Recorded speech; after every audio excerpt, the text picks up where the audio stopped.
Assalamualaikum semuanya.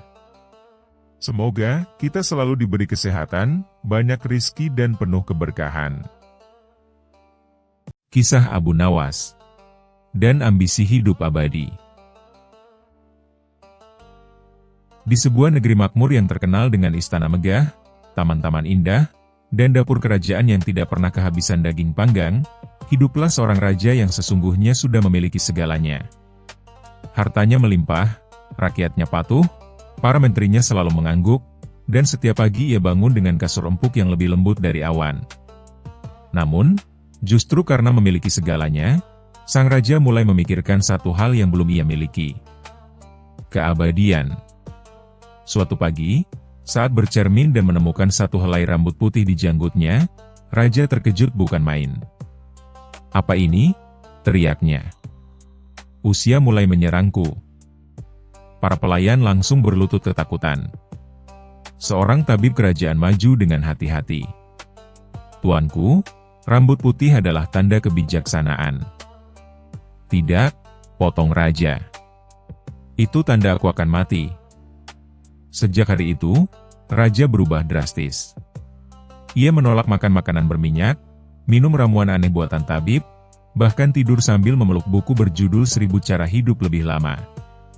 Namun semua usaha itu tidak membuatnya tenang. Setiap malam ia bermimpi dikunjungi malaikat maut yang mengetuk pintu istana sambil berkata, "Tuanku, waktumu hampir habis." Akhirnya raja mengumumkan sayembara besar. "Siapapun yang bisa memberiku rahasia hidup selamanya," serunya, "akan kujadikan orang terkaya di negeri ini."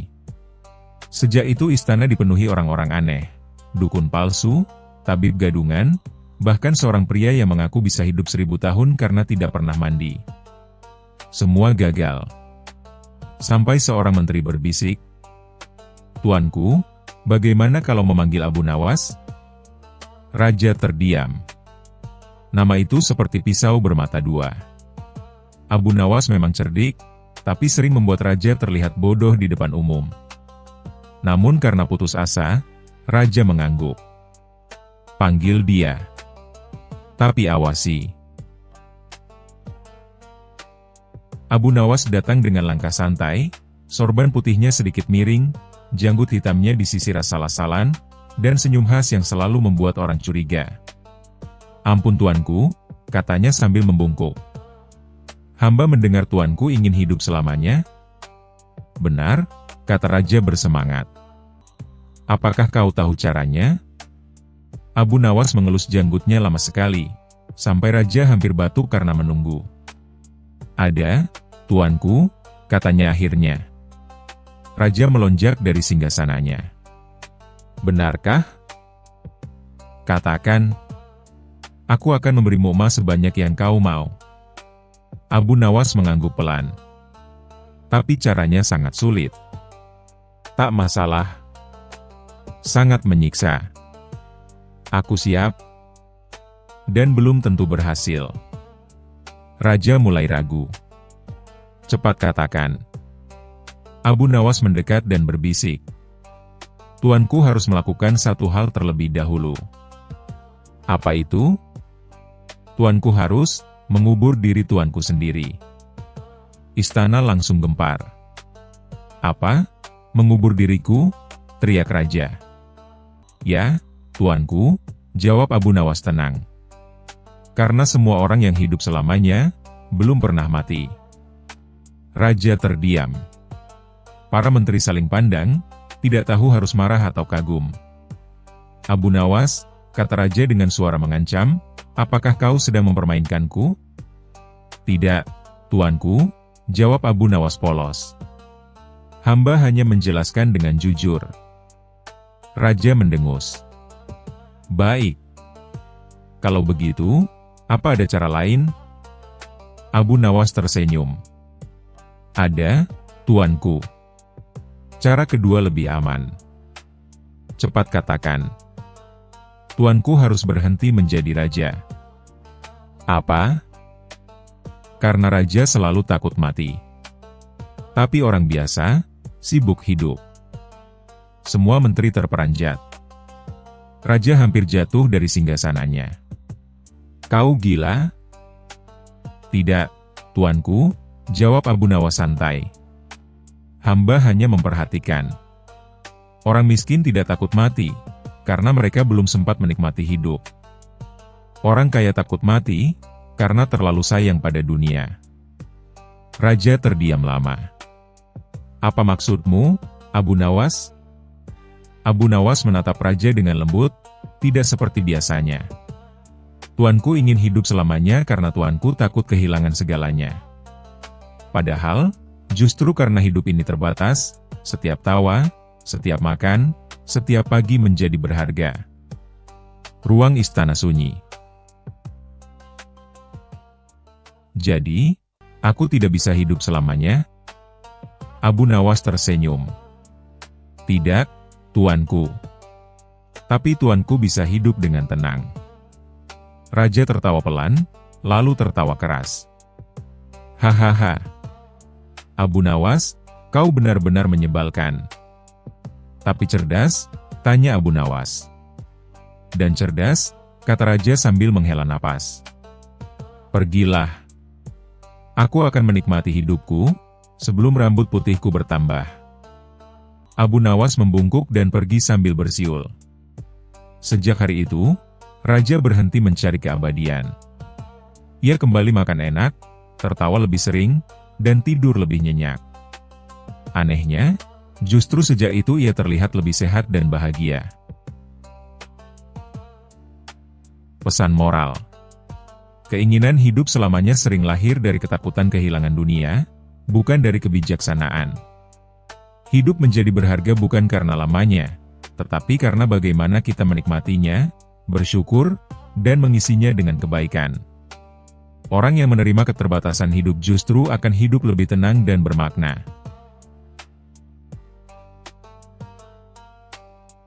Kisah selanjutnya. Kisah Abu Nawas dan sepatu terbang. Pada suatu pagi yang cerah bagi warga istana, tapi tidak bagi Abu Nawas. Sang penasihat kocak kerajaan baru saja bangun dari tidur setelah semalaman memikirkan cara agar hutangnya pada penjual roti bisa dibayar tanpa harus benar-benar membayar. Abu Nawas menggaruk kepala, andai ada sepatu yang bisa terbang, aku bisa lari dari masalah dengan gaya. Tentu saja, itu hanya keluhan sambil ngelantur, tetapi rupanya kata-kata ajaib kadang didengar langit. Saat Abu Nawas membuka pintu rumah, ia menemukan sepasang sepatu hitam mengilap dengan tulisan di solnya. Untukmu, wahai pemilik imajinasi kelewat liar. Abu Nawas bingung setengah mati. Tapi karena penasaran, ia langsung memakainya. Begitu kakinya masuk, wos! Ia terbang menabrak atap rumah tetangga, lalu melesat naik ke langit seperti layangan putus yang dikejar anak kecil. Wai! Aku belum siap! Teriak Abu Nawas sambil melingkar-lingkar tak karuan di udara. Sepatu itu bukan hanya bisa terbang, tapi terbang sesukanya, bukan mengikuti kemauan pemakainya. Kadang meluncur cepat, kadang berhenti mendadak, kadang miring 45 derajat seakan mau jatuh tapi tidak jadi. Sayangnya, sepatu itu mengantar Abu Nawas langsung ke istana.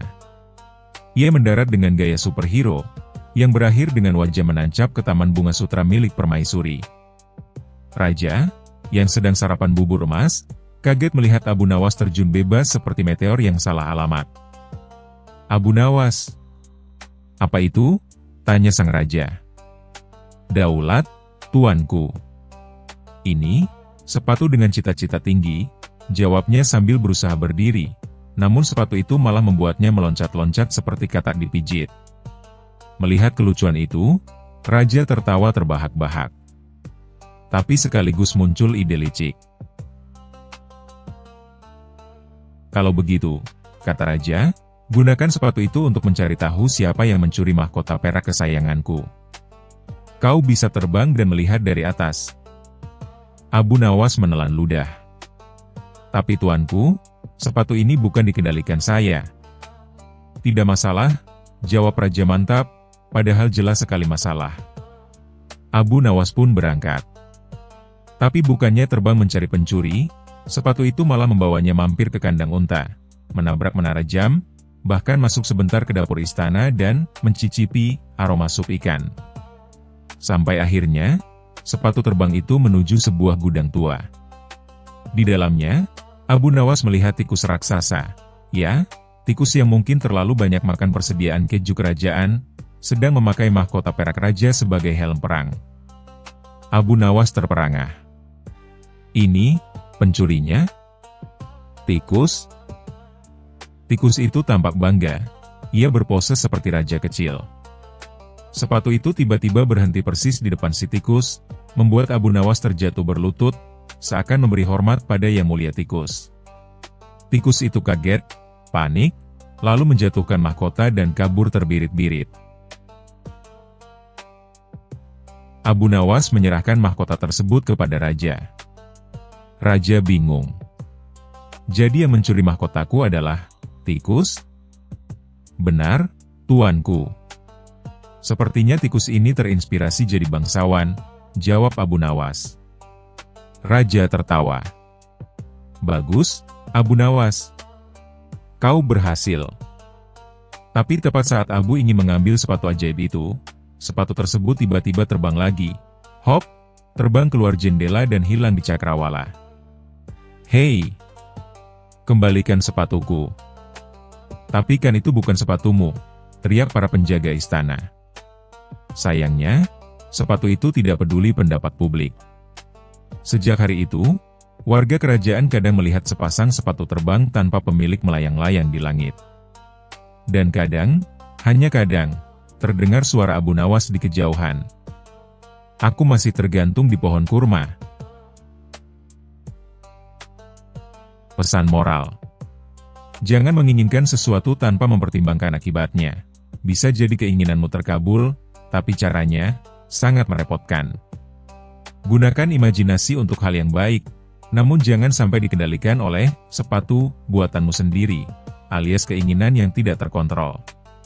Dan yang paling penting, jangan pernah meremehkan tikus, mungkin mereka sedang punya ambisi kerajaan.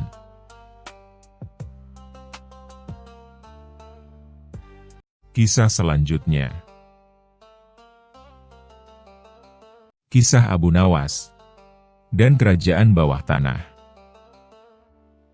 Kisah lucu, penuh keajaiban, dan tak terduga. Di suatu pagi yang cerah di kota Baghdad, Abu Nawas duduk santai di depan rumahnya sambil menyeruput teh hangat.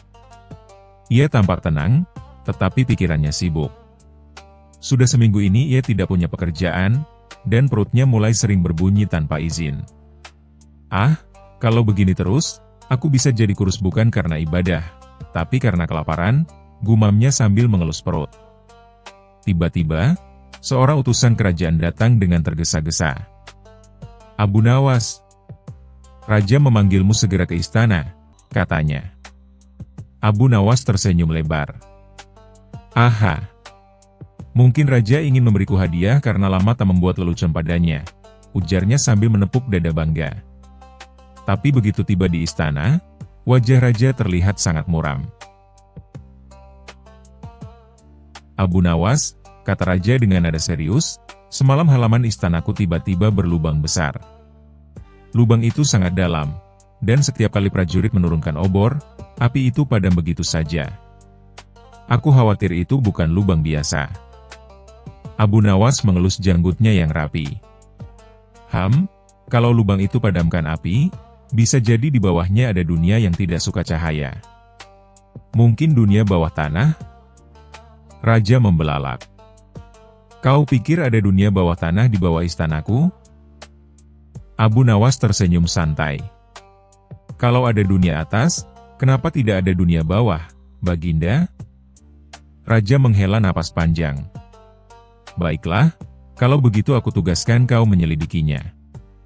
Turunlah ke lubang itu, cari tahu apa yang ada di bawah sana, dan laporkan padaku. Abu Nawas menatap lubang besar itu dan menelan ludah.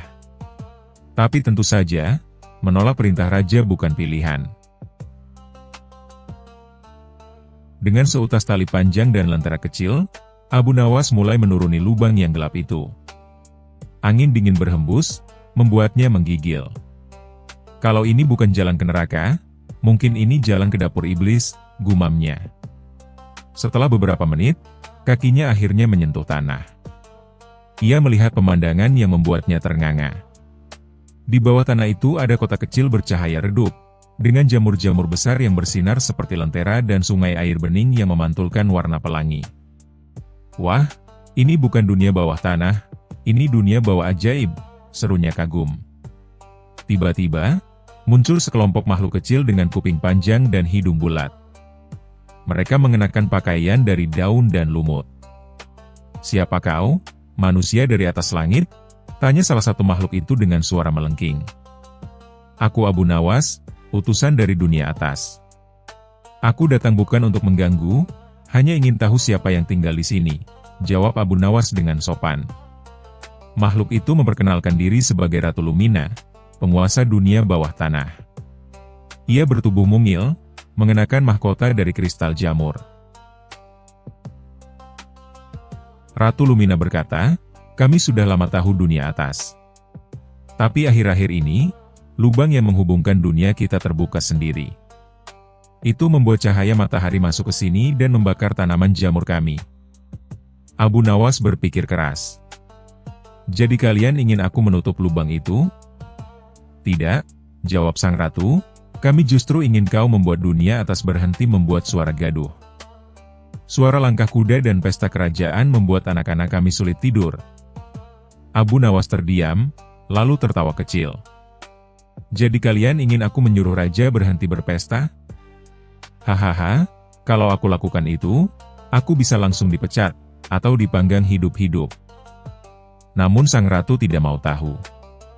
"Kalau begitu, kau tak boleh kembali ke dunia atas sebelum masalah ini selesai," katanya dengan suara tegas. Abu Nawas duduk di atas batu sambil menggaruk kepala. "Baiklah, Abu, pikir. Kalau kau tidak bisa membuat raja berhenti berpesta, mungkin kau bisa membuat dunia bawah tidak terganggu." Lalu ia mendapatkan ide cemerlang. Ia mendatangi bengkel para makhluk bawah tanah yang pandai membuat alat. Di sana ia meminta dibuatkan penyaring suara raksasa dari jaring laba-laba bawah tanah dan daun jamur tebal. "Letakkan ini di bawah lubang," katanya pada para pekerja. Dengan alat ini, suara dari atas tidak akan turun, dan suara dari bawah tidak akan naik. Mereka bekerja semalaman. Saat pagi datang di dunia atas, raja mengintip ke dalam lubang dan berseru, "Abu Nawas, apakah kau masih hidup di bawah sana?" Tiba-tiba terdengar suara Abu Nawas dari bawah, "Masih hidup, Baginda. Tapi jangan berteriak, suaramu bisa bikin jamur pingsan." Setelah penemuan itu selesai, Ratu Lumina menghadiahkan Abu Nawas sebuah batu bercahaya yang bisa membuat gelap menjadi terang tanpa api. "Sebagai tanda terima kasih, bawalah ini. Tapi jangan bilang pada siapapun tentang dunia kami." Abu Nawas mengangguk. "Tenang saja, Ratu. Aku pandai menyimpan rahasia, kecuali kalau ada makanan gratis." Ratu tertawa geli, lalu membantu Abu Nawas kembali ke atas tanah. Saat ia keluar dari lubang, raja langsung menyambutnya. "Bagaimana, Abu Nawas? Apa yang ada di bawah sana?" tanya raja penasaran. Abu Nawas menjawab sambil tersenyum licik, "Di bawah sana ada kerajaan jamur, Baginda. Tapi mereka marah karena suara musik istana terlalu keras." Raja kaget. "Serius? Apa yang harus kulakukan?" "Tenang saja, Baginda. Aku sudah pasang peredam suara raksasa dari jaring laba-laba ajaib. Tapi kalau Baginda ingin aman, jangan berpesta lebih dari 3 hari berturut-turut," kata Abu Nawas sambil menahan tawa. Raja manggut-manggut serius, mengira Abu Nawas benar-benar berurusan dengan makhluk ajaib. Beberapa hari kemudian, Raja mendapati bahwa halaman istana tampak lebih sejuk dan tenang. Ia memuji Abu Nawas di depan seluruh pengawal. "Abu Nawas, kau benar-benar luar biasa. Aku akan memberimu hadiah besar," kata Raja. Abu Nawas tersenyum sambil mengangkat tangan. Baginda, aku tak butuh hadiah. Aku hanya minta satu hal. Apa itu? Tanya raja. Jangan sekalipun menggali lubang di istana. Karena kalau lubang itu terbuka lagi, makhluk bawah tanah bisa datang menagih hutang pesta. Raja langsung pucat, sementara seluruh pengawal menahan tawa. Dan sejak hari itu, setiap kali istana berpesta, raja memastikan musiknya tak terlalu keras.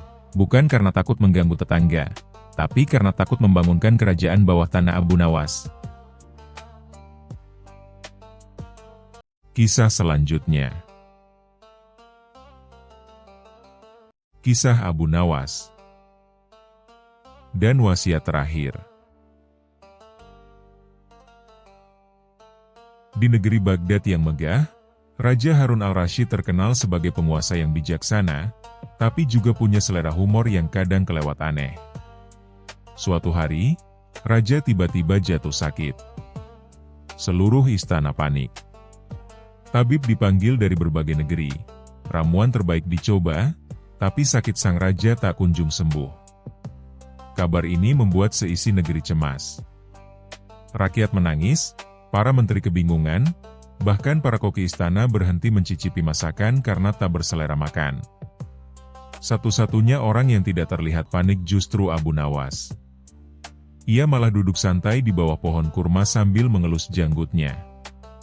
Aneh, biasanya kalau raja sakit, pasti ada sesuatu yang ingin ia lakukan sebelum waktunya tiba.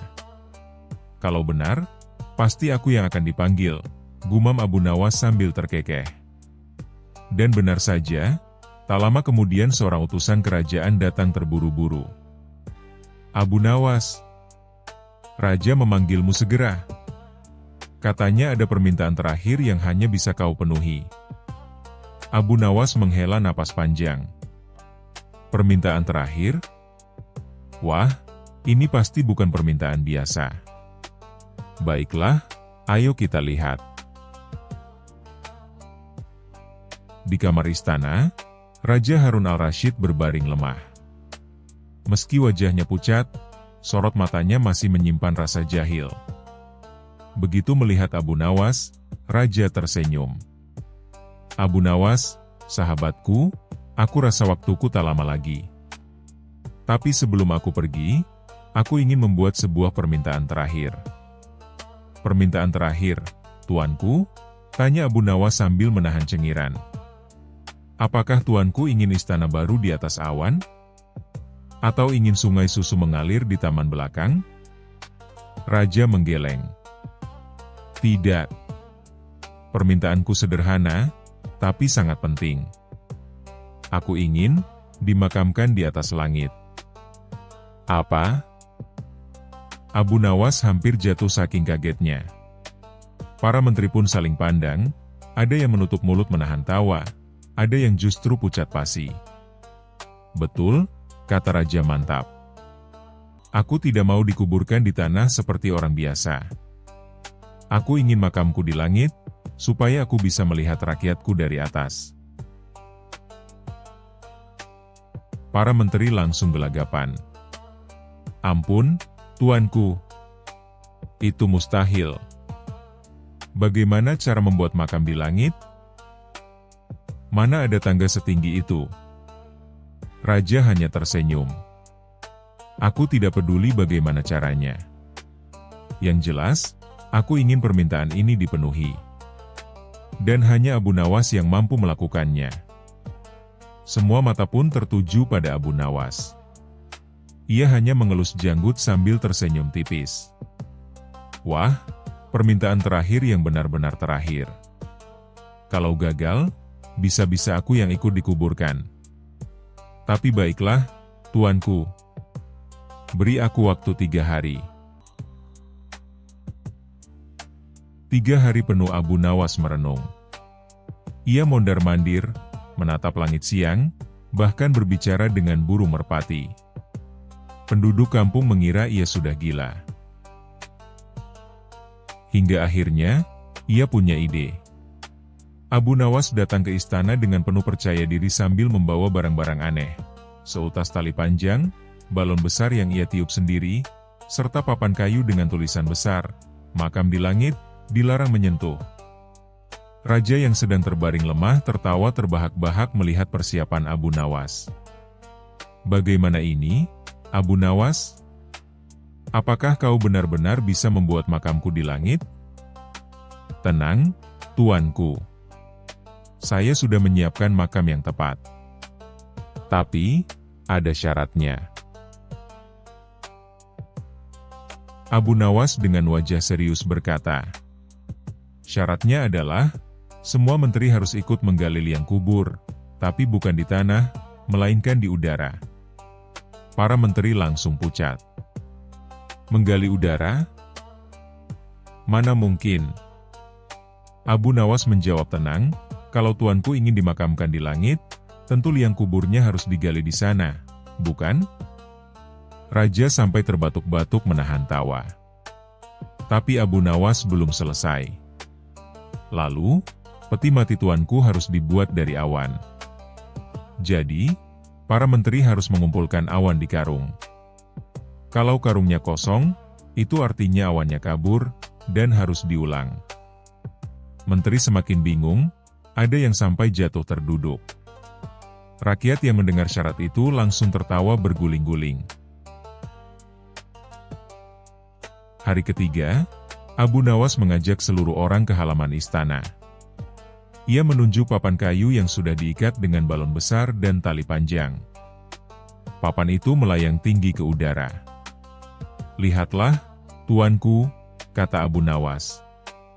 "Itulah makam di langit yang sudah saya siapkan. Dengan papan bertuliskan larangan, makam ini tidak akan disentuh siapapun. Tuanku tidak perlu khawatir, karena makam itu sudah dijaga oleh angin." Raja menatap papan itu, lalu tertawa sampai air matanya keluar. "Abu Nawas, kau memang benar-benar gila. Mana ada makam di langit dari papan dan balon?" Abu Nawas menunduk hormat. "Betul, tuanku. Sama gilanya dengan permintaan seseorang yang ingin dimakamkan di langit. Kalau permintaannya mustahil, maka jawabannya pun harus mustahil." Seluruh istana meledak dengan tawa. Bahkan para menteri yang tadi pucat kini ikut terbahak. Raja yang tadinya lemah, justru merasa tubuhnya segar kembali karena terlalu banyak tertawa. Ajaibnya, sakitnya perlahan hilang. "Abu Nawas, kau benar-benar penyelamatku," ujar Raja sambil bangkit dari kursi roda. "Ternyata tawamu lebih mujarab daripada obat manapun." Abu Nawas tersenyum lebar. "Saya memang bukan tabib, tuanku. Tapi saya tahu, obat terbaik untuk sakit hati dan tubuh adalah tertawa." Sejak hari itu, Raja Harun al-Rashid sehat kembali. Ia tidak lagi meminta dimakamkan di langit, tapi bersumpah jika suatu hari aja menjemput, ia hanya ingin Abu Nawas ada di sampingnya, untuk membuatnya tertawa sekali lagi. Dan rakyat pun bersyukur, karena raja mereka sembuh bukan karena ramuan mahal, tapi karena kelucuan Abu Nawas yang tak ada tandingannya. Kisah selanjutnya. Kisah Abu Nawas adu kecerdikan dengan pelayan istana. Siapa yang lebih licin? Pada suatu masa di kerajaan Baghdad, nama Abu Nawas sudah tak asing lagi. Hampir setiap orang mengenalnya sebagai orang yang pintar, jenaka, dan selalu punya cara unik untuk keluar dari masalah. Bahkan Raja Harun al-Rashid pun kerap dibuat geleng-geleng kepala oleh ulahnya. Namun, di istana yang megah itu, bukan hanya raja dan menteri yang punya kisah.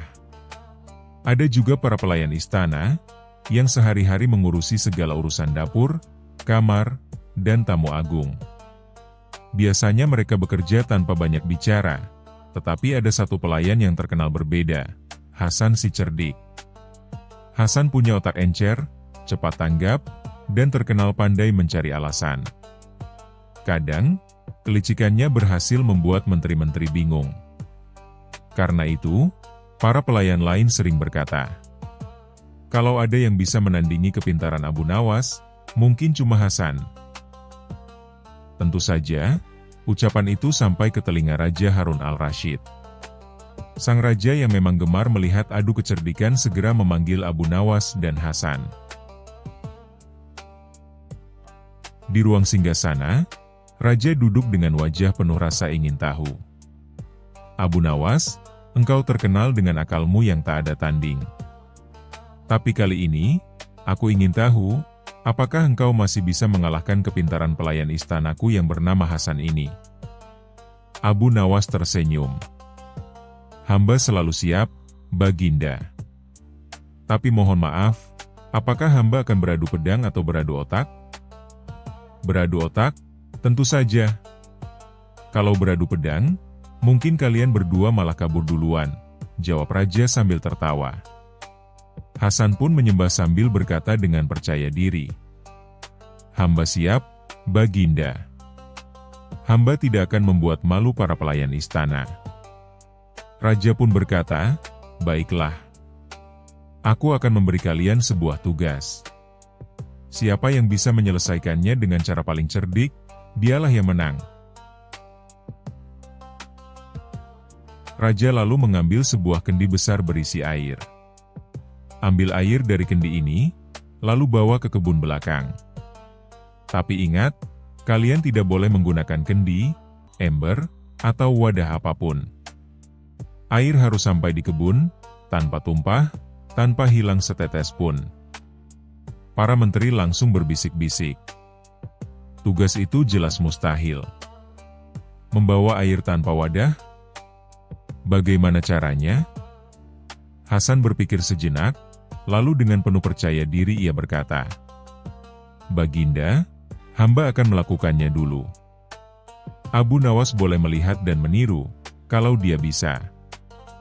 Raja mengangguk, penasaran apa yang akan dilakukan si pelayan cerdik itu. Hasan berjalan ke kendi. Ia melihat sekeliling, lalu dengan cepat ia meminum seluruh air dari kendi itu. Setelah perutnya penuh, ia berjalan menuju kebun belakang. Di sana, ia jongkok dan, Anda tentu bisa menebak sendiri apa yang ia lakukan. Para menteri yang melihat langsung tertawa terpingkal-pingkal, sementara raja pun sampai menutup wajahnya dengan tangan. Hasan, apa-apaan ini? Kau sungguh berani mempermainkan istana dengan cara itu? Tapi Hasan berdalih, Baginda, air dari kendi sudah hamba bawa ke kebun. Tidak ada setetes pun yang hilang. Soal bentuknya yang sedikit berubah, itu di luar kuasa hamba. Raja terdiam, lalu akhirnya tertawa terbahak-bahak. Baik, baik. Itu memang licik, tapi cukup cerdik. Sekarang, giliranmu, Abu Nawas. Abu Nawas menggaruk kepala, berjalan mondar-mandir seperti orang kebingungan. Baginda, hamba boleh bertanya dulu? Apakah air harus benar-benar berpindah ke kebun, atau cukup sampai di kebun? Raja menjawab, pokoknya sampai di kebun, Abu Nawas. Abu Nawas pun tersenyum licik. Ia mendekati kendi, lalu dengan santai mengangkat kendi itu. Ia bawa sendiri kendi berisi air tersebut ke kebun belakang. Setelah sampai, ia berkata lantang, Baginda, air dari kendi sudah sampai di kebun, tanpa tumpah, tanpa hilang setetes pun. Tugas selesai. Semua orang terperangah. Hasan sampai melongo, tidak menyangka Abu Nawas akan mencari celah dari perintah sang raja. Raja pun terbahak-bahak. Luar biasa, Abu Nawas. Engkau benar-benar membawanya tanpa menyalahi aturan. Dan Hasan, walaupun caramu cerdik, tapi agak terlalu kotor untuk dipuji. Hasan mencoba membela diri. Tapi Baginda, hamba juga tidak menyalahi aturan. Raja tertawa lebih keras lagi. Benar. Tapi kalau semua pelayan istana meniru caramu, mungkin kebun belakang akan berubah jadi kolam bau. Semua orang pun tertawa, kecuali Hasan yang wajahnya memerah seperti kepiting rebus. Sejak hari itu, persaingan antara Abu Nawas dan Hasan menjadi bahan cerita di istana. Para pelayan sering menggoda Hasan. "Hati-hati, nanti kalau ada kendi, jangan sampai kau minum lagi." Sementara itu, Abu Nawas semakin terkenal sebagai orang yang bukan hanya cerdik, tapi juga tahu cara paling bersih untuk menyelesaikan masalah. Dan Raja Harun al-Rasyid kembali berkata, "Selama Abu Nawas ada di Baghdad, aku tak akan pernah kehabisan tawa."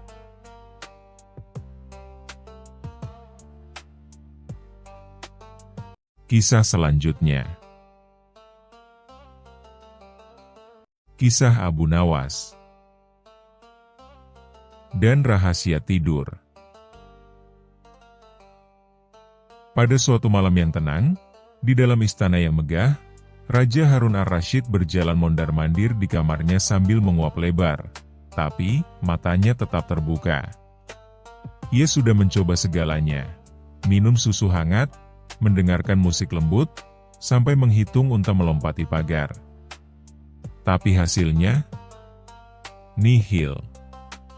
Tidur tidak juga datang menghampiri. "Kenapa aku tak bisa tidur?" gumam sang raja sambil menatap langit-langit yang sudah ia hafal pola ukirannya. "Apakah ini kutukan? Atau aku terlalu pintar untuk tidur?" Menteri-menteri pun dipanggil. Mereka datang tergopoh-gopoh, dengan mata yang masih lengket oleh kantuk. "Tuanku," kata salah satu menteri dengan setengah menguap, "mungkin Baginda harus membaca kitab filsafat. Dijamin 5 menit saja, pasti ngorok." "Sudah kulakukan. Tapi bukannya tidur, aku malah merenung tentang makna hidup." Menteri lain mengusulkan.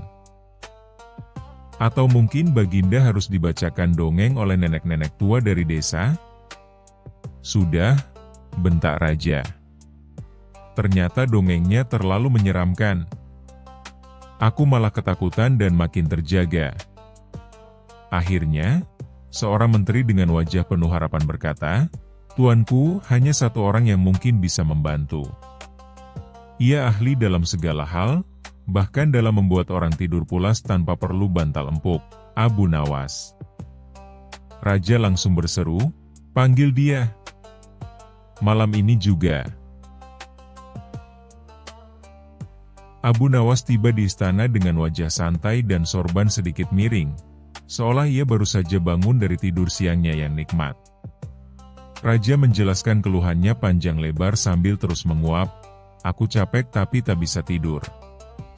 Abu Nawas, jika kau bisa membuatku terlelap malam ini juga, aku akan memberimu hadiah sebesar sepikul emas. Tapi jika tidak, aku akan membuatmu jaga malam bersamaku selama seminggu penuh." Abu Nawas menyeringai, "Wah, ini tugas berat, tuanku. Tapi jangan khawatir, saya sudah membuat banyak orang tertidur, bahkan saat saya sedang ceramah." Abu Nawas mulai bertindak. Ia mematikan semua lampu, lalu menyuruh para penjaga keluar. Tinggallah raja dan Abu Nawas di kamar megah yang kini gelap gulita. Dengan suara lirih, Abu Nawas berkata, "Tuanku, izinkan saya membacakan cerita kuno dari Persia. Tapi sebelum itu, Baginda harus berbaring dan tidak berbicara, apapun yang terjadi." Raja menurut. Lalu Abu Nawas mulai bercerita tentang seekor siput yang ingin menjadi seekor kuda. Ceritanya begitu lambat, penuh jeda, dan membosankan. Lalu sang siput berjalan sejauh 1 daun selama 3 hari dan... "Abu Nawas," bisik raja sambil memutar tubuh, "apa tidak ada cerita yang lebih seru?" "SHHH, tuanku. Diam itu kunci tidur." Dan Abu Nawas kembali melanjutkan, Kemudian siput bertemu dengan batu dan memutuskan untuk menulis puisi padanya. Raja mengerang. Ini cerita atau hukuman? Tapi tanpa sadar, satu mata raja mulai tertutup. Satu lagi, perlahan-lahan menyusul. Beberapa menit kemudian, suara napas berat mulai terdengar. Raja Harun ar-Rasyid akhirnya tertidur. Bukan karena lelah, bukan karena susu, tapi karena cerita Abu Nawas yang super lambat dan membosankan secara ilmiah. Abu Nawas pun tersenyum puas. Ia mengambil selimut, menyelimutkan raja dengan lembut, lalu meninggalkan kamar sambil bergumam. Kadang, untuk membuat orang tertidur, cukup dengan menjadi lebih membosankan dari pikiran mereka sendiri. Raja bangun dengan wajah segar dan cerah. Ia bahkan bersenandung saat sarapan. Semua orang di istana terkejut. Abu Nawas, apa rahasiamu? Dengan gaya santai, Abu Nawas menjawab, saya hanya menyesuaikan ceritanya dengan isi kepala Baginda. Karena Baginda Raja yang penuh pemikiran, saya beri cerita yang kosong isi. Otak Baginda menyerah. Raja tertawa terbahak-bahak. Kau benar-benar jenius. Ambillah hadiahmu. Tapi tolong, jangan pernah ceritakan kisah siput itu padaku lagi. Tenang, tuanku. Saya saja ngantuk kalau mengingatnya, jawab Abu Nawas sambil terkikik. Sejak hari itu, Raja tak pernah takut insomnia lagi. Ia tinggal memanggil Abu Nawas atau membaca ulang kisah siput penyair yang legendaris itu. Dan rakyat pun berkata, jika kau tak bisa tidur, mintalah Abu Nawas membaca cerita lambat atau cobalah menjadi siput.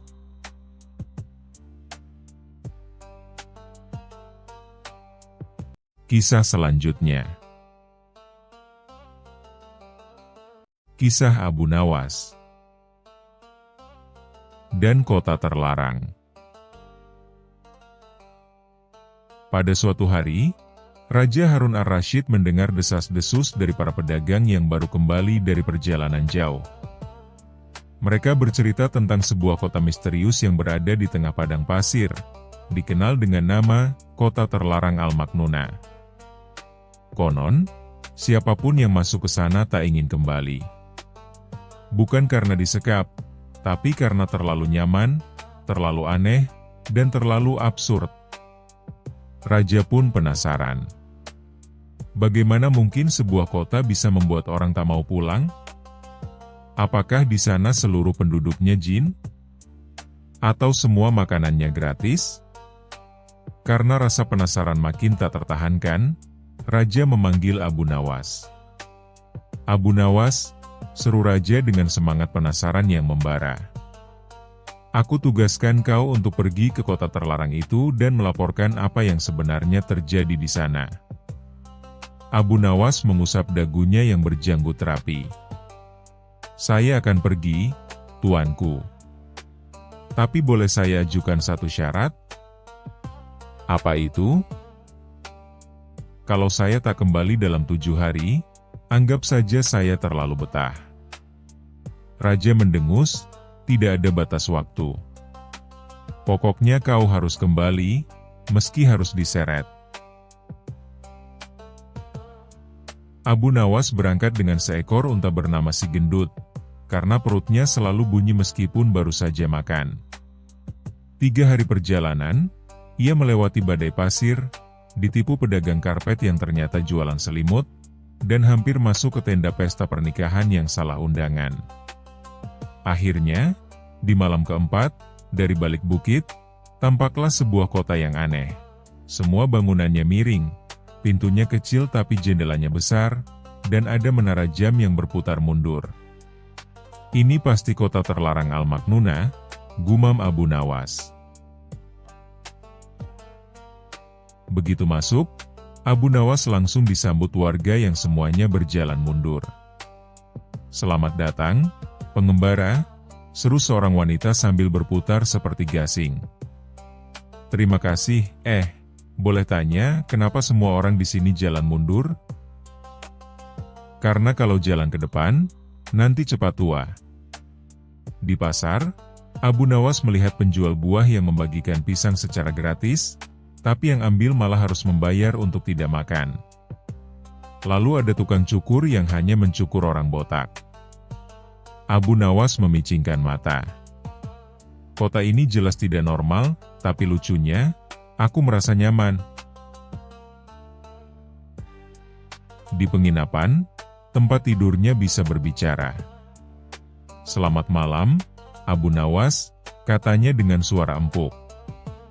Jangan tidur terlalu cepat. Mimpi di sini suka lebih nyata dari kenyataan. Abu Nawas pun bermimpi jadi wali kota. Tapi saat bangun, seluruh warga sudah memanggilnya, "Yang Mulia Abu Nawas, kami pilih Anda jadi wali kota kemarin malam." Loh, tapi itu kan mimpi. Di sini, mimpi adalah demokrasi tertinggi. Lalu muncullah seekor kucing berjas yang berkata, "Saya ketua partai. Mau koalisi?" 7 hari pun berlalu. Abu Nawas mulai ragu. Hidup di kota ini memang aneh, tapi nyaman dan lucu. Ia bisa tidur siang 2 kali sehari, makan siomay yang berubah jadi bakso saat dikunyah, dan ikut lomba tertawa tanpa sebab setiap sore. Namun ia teringat janji pada raja. Kalau aku tidak pulang, mungkin raja akan kirim pasukan atau lebih buruk, utus menteri keuangan mencari aku.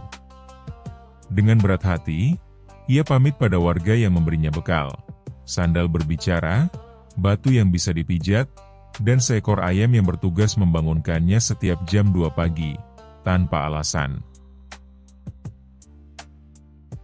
Sesampainya di istana, raja bertanya dengan penuh semangat, bagaimana kota itu? Abu Nawas menghela napas, lalu mulai. Tuanku, di sana orang botak dicukur, orang kenyang diberi makan, kucing ikut debat politik, dan wali kotanya bisa terpilih lewat mimpi. Tapi yang paling berbahaya, kota itu terlalu menyenangkan. Bisa-bisa seluruh negeri kita pindah ke sana. Raja tercengang. Lalu apa yang harus kita lakukan, Abu Nawas? Abu Nawas tersenyum nakal, larang siapapun ke sana. Tapi kalau boleh usul, kita buka cabangnya di sini. Akhirnya, raja malah tergoda ingin pergi sendiri. Tapi setiap kali hendak berangkat, Abu Nawas selalu bilang, "Tuanku, tunggu 1 hari lagi. Besok kucingnya debat final." Dan begitu terus, sampai raja lupa ingin ke sana. Sementara itu, Abu Nawas punya rencana rahasia, membangun kota terlarang mini di belakang rumahnya, khusus untuk bermain-main dan kadang untuk sembunyi dari utusan pajak.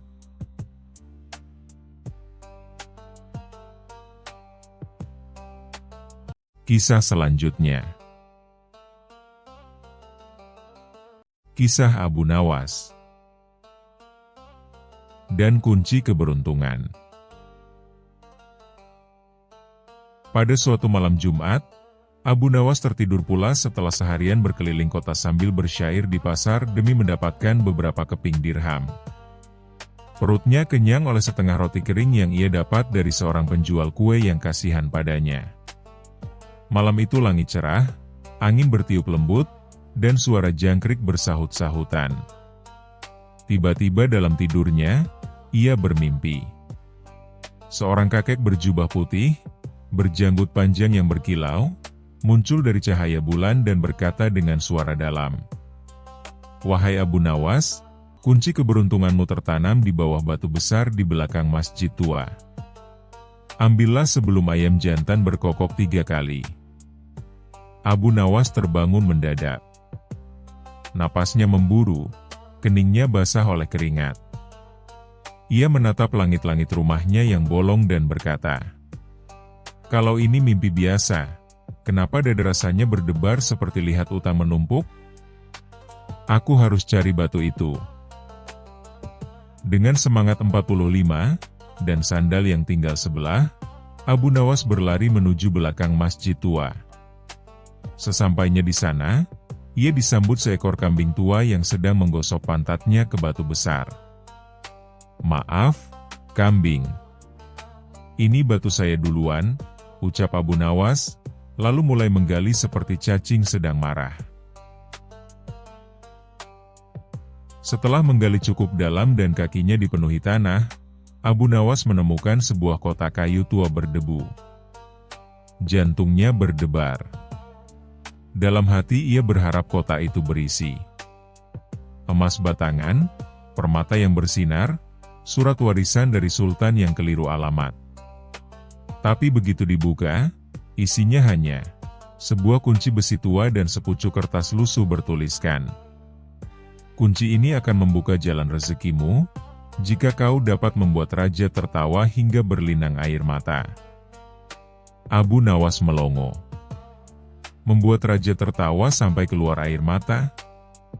Itu tugas berat. Terakhir yang coba melawak di hadapan raja malah disuruh jaga kandang unta di gurun. Namun, sebagai ahli strategi kehidupan dan kelucuan, Abu Nawas pun menyusun rencana besar. Keesokan harinya, Abu Nawas datang ke istana membawa sebuah peti besar berlapis kain hitam. Wajahnya serius seperti ulama yang baru selesai tafsir mimpi, tapi matanya menyimpan rencana kocak. Ia menghadap Raja Harun al-Rasyid yang terkenal adil, cerdas, dan gampang bosan. "Apa yang kau bawa, Abu Nawas?" tanya sang raja. "Wahai Baginda," kata Abu Nawas, "ini adalah peti tertawa dari negeri jauh. Siapapun yang melihat isinya, pasti akan tertawa tanpa bisa berhenti." Para menteri dan penjaga penasaran. Raja mendekat dengan hati-hati, lalu berkata, "Baik, buka dan perlihatkan pada kami." Dengan penuh drama, Abu Nawas membuka peti itu perlahan. Isinya kosong. Raja langsung terdiam. Seluruh istana menegang. Penjaga sudah siap-siap mencabut pedang. Tapi Abu Nawas segera berkata, "Baginda, ketahuilah inilah isinya. Sama persis dengan isi kantong saya. Kosong." Maka saya pun tertawa, sebelum menangis. Hening sejenak. Lalu Raja tertawa terbahak-bahak. "Tapi lucu juga," katanya, sambil menepuk paha. "Orang ini benar-benar gila tapi cerdas." Tawa Raja makin keras, hingga meneteskan air mata. Para menteri ikut tertawa. Bahkan penjaga istana sampai terguling di lantai. Setelah puas tertawa, Raja berkata, "Abu Nawas, kau bukan hanya membuatku tertawa. Kau membuat hatiku lebih ringan dari biasanya. Kau pantas mendapat ganjaran." Raja pun memberi Abu Nawas sebuah kunci emas kecil bertuliskan, "Hak masuk istana tanpa diundang, hak makan gratis seumur hidup di dapur kerajaan." Abu Nawas menatap kunci itu dengan mata berbinar. Akhirnya, ini bukan mimpi, tapi mimpi yang diwujudkan. Sejak hari itu, Abu Nawas selalu datang ke istana kalau lapar. Ia tinggal tunjukkan kunci, dan langsung disuguhi berbagai makanan enak, nasi biryani, ayam panggang madu, sup domba, dan es sirup mawar. Tapi tentu, setiap kali ia datang, Raja selalu minta satu hal. "Abu Nawas, sebelum makan, bikin aku ketawa dulu." Dan tentu saja, Abu Nawas selalu berhasil. Bahkan suatu hari ia membuat Raja tertawa hanya dengan berkata, "Saya mau puasa makan, tapi hanya di hari yang tidak ada huruf A-nya."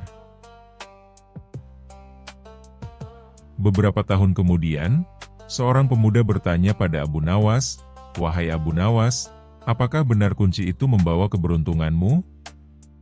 Abu Nawas tertawa kecil dan menjawab, "Bukan kunci ini yang membawa rezeki, tapi lidah yang bisa melucu, hati yang tulus, dan keberanian untuk mencoba hal yang tak masuk akal. Kunci ini cuma bonus."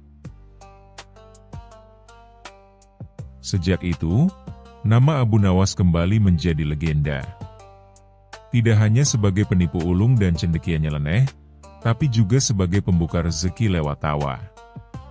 Karena tawa adalah kunci yang bisa membuka pintu-pintu yang bahkan kunci besi tak bisa buka.